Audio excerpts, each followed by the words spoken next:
Minsan, naiisip ko na lang sa sarili ko, may mga kapatid ka nga. Pero, walang hiya naman sila sa magulang. Walang hiya sila sa panganay. Kaya mas pinili ko na lang na mag-isa.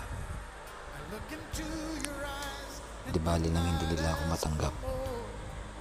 Basta't alam ko sa sarili ko na gumagawa ako ng mabuti.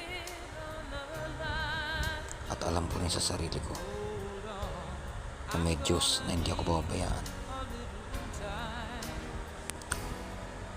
At alam ko rin sa sarili ko na wala akong naargabyadong tao.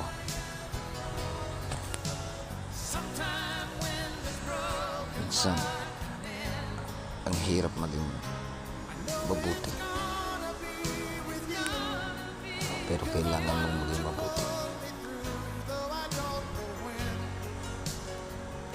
Palang araw, makaahon din ako sa hirap. Panginoon, ikaw na pong siyang bahala sa akin. Hindi ko man po kasamang pamilya ko. Alam ko pong hindi niyo ko pababayaan. Panginoon, maraming salamat po. Sa araw-araw na pagtatrabaho ko, ay binigyan mo ko ng napakabuting amo na siyang umuunawa sa akin sa araw-araw.